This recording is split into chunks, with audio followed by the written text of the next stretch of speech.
മാന്യപ്രേക്ഷകർക്ക് എൻ്റെ പ്രണാമം. പണ്ട് മദർ തെരേസ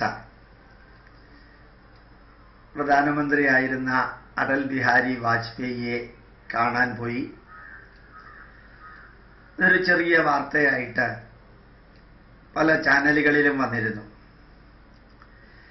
എനിക്ക് തോന്നുന്നു വാർത്ത കൊടുത്തവർക്കൊക്കെ മനസ്സിലായി മദർ തെരേസ പ്രധാനമന്ത്രിയെ കാണാൻ പോയത് അനുഗ്രഹിക്കാനോ അല്ലെങ്കിൽ അനുഗ്രഹം വാങ്ങിക്കാനോ ഒന്നും ആയിരുന്നില്ല. സ്വന്തം നാട്ടില് അൽബേനിയാണെന്ന് തോന്നുന്നു പരമ ദാരിദ്ര്യത്തിൽ കഴിയുന്ന കോടിക്കണക്കിന് ജനങ്ങളുള്ളപ്പോൾ അവിടെ ഒന്നും ചെയ്യാതെ ഇന്ത്യയിൽ വന്ന് ഭാരതത്തിലെ പാവങ്ങളെ സഹായിക്കാനുള്ള മഹാമനസ്കതയുണ്ടായത് അവരുടെ സ്വന്തം നാട്ടിൽ 100% ക്രിസ്ത്യാനികളാണ്. അവിടെ മതം മാറ്റാൻ സാധിക്കില്ല. ഇവിടെ സഹായിക്കുന്നവരെ മൊത്തത്തിൽ മതം മാറ്റാൻ സാധിക്കും. അതിന് BJPയുടെ പ്രധാനമന്ത്രിയായിട്ടുള്ള അടൽ ബിഹാരി വാജ്പേയി ഒരു തടസ്സം ഉണ്ടാക്കരുത്, ഫോറിൻ പൈസ വരുന്നതിനും മറ്റും തടസ്സം ഉണ്ടാക്കരുത് എന്ന് കണ്ടിട്ടാണ് പ്രധാനമന്ത്രിയെ കാണാൻ മദർ തെരേസ പോയത്. അടുത്ത കാലത്ത് ശ്രീ മോഡി പ്രധാനമന്ത്രി ആയപ്പോൾ കേരളത്തിലെ കുറേ ബിഷപ്പുമാര് മോഡിക്ക് വേണ്ടി പ്രത്യേക പ്രാർത്ഥന നടത്തി. കഴിയുന്നതും വേഗം ഈ ലോകത്തിൽ നിന്ന് പോകണം എന്നുള്ള പ്രാർത്ഥനയാണോ അല്ല കുറേ കാലം നിൽക്കണം എന്നുള്ള പ്രാർത്ഥനയാണോ എന്നുള്ളത് അവിടെ ഇരിക്കട്ടെ. പ്രാർത്ഥിച്ചു എന്ന് മാത്രമല്ല അവിടെ ചെന്ന് അറിയിക്കുകയും ചെയ്തു ഞങ്ങൾ പ്രാർത്ഥിച്ചു എന്ന്. എന്തിനാണെന്നറിയാമോ?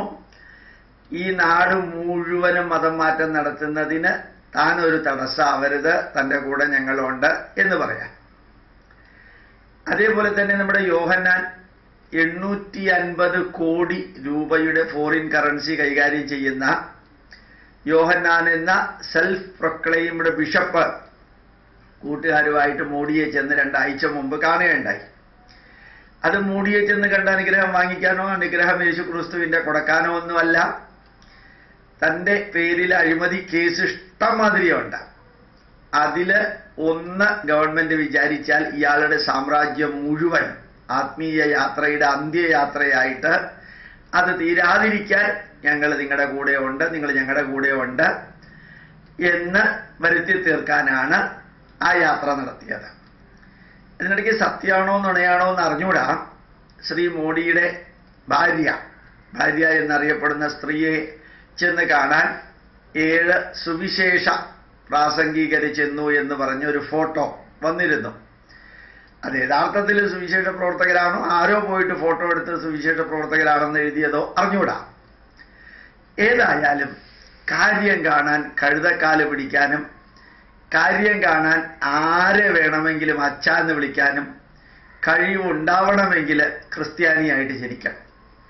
ക്രിസ്ത്യാനിക്ക് അത് സാധിക്കുള്ളൂ. അതാണ് ആട്ടിൻ തോലിട്ട ചെന്നായ എന്ന യേശു ക്രിസ്തു തന്നെ പറഞ്ഞത്. എന്തിനാ ഇത്രയും പറഞ്ഞതെന്നറിയോ?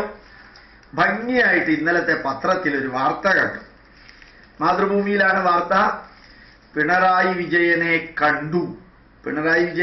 കണ്ടു രാഷ്ട്രീയമായി സനാതരായെന്ന് കത്തോലിക്ക ബാവയും ഇവിടുത്തെ ക്രിസ്ത്യാനികളും പണ്ട് AK ആന്റണി മുഖ്യമന്ത്രി ആയിരുന്നപ്പോ അദ്ദേഹത്തിനെ അച്ഛാന്ന് വിളിക്കാൻ ഒരു ചളിപ്പും ഇല്ലാതിരുന്നവരായിരുന്നു. പക്ഷെ അദ്ദേഹം ന്യൂനപക്ഷങ്ങൾ ഭൂരിപക്ഷത്തെ സ്വാധീനിക്കുന്നു, ഭൂരിപക്ഷങ്ങളുടെ അവകാശത്തെ ഇല്ലാതെയാക്കുന്നു എന്ന് പറഞ്ഞോടുകൂടി AK ആന്റണിയെ അച്ഛാന്ന് വിളിക്കുന്നത് നിർത്തി. പിന്നെ അച്യുതാനന്ദൻ കേരളത്തിലെ മുഖ്യമന്ത്രി ആയിരുന്നപ്പോൾ അദ്ദേഹത്തിനെ അച്ഛാന്ന് വിളിക്കാൻ തുടങ്ങി. പക്ഷേ അദ്ദേഹത്തിന് ഇതുമാതിരിയുള്ള യാതൊരു കാര്യത്തിലും താല്പര്യം ഉണ്ടായിരുന്നില്ല. വെട്ടിനിരത്തലായിരുന്നു വലിയ താല്പര്യം. അപ്പോ അത് പതുക്കെ അങ്ങേര് മാറിയപ്പോഴത്തേക്കും അത് നിർത്തി. ഉമ്മൻചാണ്ടിയെ കൊണ്ട് 9000 ഹെക്ടാർ സ്ഥലം ഉൾപ്പെടെ ക്രിസ്ത്യാനികൾക്ക് വേണ്ടത് സകലതും ഉമ്മൻചാണ്ടിയെ കൊണ്ട് ചെയ്യിച്ച് ഉമ്മൻചാണ്ടിയുടെ കസേര തെറിച്ചപ്പോ അങ്ങേരെ അച്ഛാന്ന് വിളിക്കുന്നത് നിർത്തി. ഇപ്പോ പിണറായി വിജയനെ ചെന്ന് കണ്ടു, ഞങ്ങൾ സനാതരാണെന്ന് മനസ്സിലായി. 5 വർഷത്തേക്ക് അച്ഛാന്ന് വിളിക്കാൻ ഒരാളെ കിട്ടി. ഞാനതൊന്ന് വായിക്കാം. ഓർത്തഡോക്സ് സഭ രാഷ്ട്രീയമായി സനാതരായെന്ന് ബസേലിയോസ് മാർ പൗലോസ് ദ്വിതീയൻ കത്തോലിക്ക ബാവ. എന്തോ ഭദ്രാസനെന്നോ മഹാപണ്ഡിതനെന്നോ എന്നുള്ള വാക്കുകളൊന്നും ഇല്ല. മുഖ്യമന്ത്രി പിണറായി വിജയനെ സന്ദർശിച്ചതിന് ശേഷം സംസാരിക്കുകയായിരുന്നു അദ്ദേഹം. മുമ്പ് അനാഥരാണെന്ന് വികാരമുണ്ടായിരുന്നു. എൻ്റെ കർത്താവേ, അനാഥരാണെന്ന്, കോടികളുടെ സ്വത്ത് ഓരോന്നിൻ്റെയും വീട്ടിൽ വെച്ചിട്ടാണ് അനാഥരാണെന്ന ധാരണയുണ്ടായിരുന്നു. ഇപ്പോൾ അത് മാറി. അച്ഛാന്ന് വിളിക്കാൻ ഒരുവരെ കിട്ടിയെന്നർത്ഥം. സർക്കാർ കരുതുമെന്ന് തോന്നലുണ്ട്. മുഖ്യമന്ത്രിയായി സൗഹൃദ സംഭാഷണമായിരുന്നു. സഭയോട് അനുകൂല നിലപാട് സർക്കാർ സ്വീകരിക്കുമെന്നാണ് കരുതുന്നത്, ബാവ പറഞ്ഞു. ഇത്രയും കാലം സർക്കാരുകൾ വന്നതൊക്കെ പ്രതികൂലമായിട്ടായിരുന്നു നിന്നത് എന്നാണ് അതിൻ്റെ അർത്ഥം.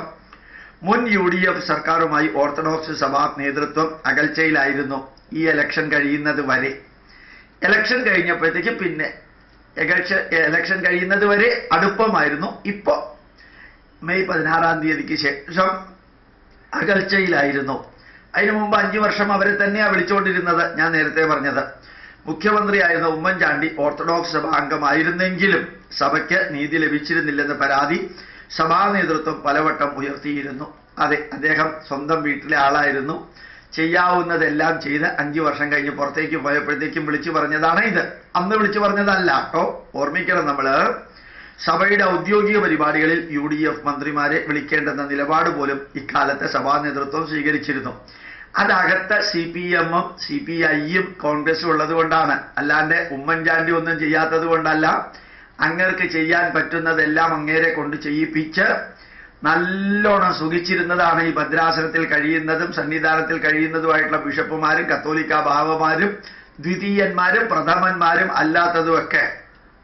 മന്ത്രിസഭയുടെ സത്യപ്രതിജ്ഞയ്ക്ക് ക്ഷണമുണ്ടായിരുന്നെങ്കിലും അന്ന് വരാൻ കഴിയാഞ്ഞതിനാലാണ് കത്തോലിക്ക ബാവ ക്ലിഫ് ഹൗസിലെത്തി സനാതനാവാൻ ഇനി 5 വർഷത്തേക്ക് മുഖ്യമന്ത്രിയെ അച്ഛാന്ന് വിളിക്കാൻ തീരുമാനിച്ചത് എന്നുകൂടി വാർത്തയിൽ എഴുതിയിട്ടില്ലെങ്കിലും ഞാൻ ചേർക്കുന്നു.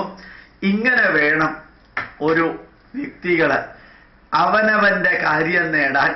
ആരെ വേണമെങ്കിലും അവൻ അധികാരമില്ലാത്തപ്പോ ചെളിവാരി എറിയ, അധികാരത്തിൽ വരുന്നവരെ ചെന്ന് കണ്ട് പ്രദക്ഷിണം വെച്ച് തൊഴുത് ഇനി 5 വർഷത്തേക്ക് ഞാൻ നിങ്ങളെ അച്ഛാന്ന് വിളിച്ചോട്ടെ എന്ന് ചോദിച്ച് ഞങ്ങൾ സനാതരായി എന്ന് പറയാൻ ഈ കത്തോലിക്ക ബാവയെ പോലെയുള്ള വ്യക്തികൾക്ക് അല്പമെങ്കിലും നാണമുണ്ടോ എന്ന് മാത്രം ചോദിക്കുന്നു. പ്രണാമം, നമസ്കാരം.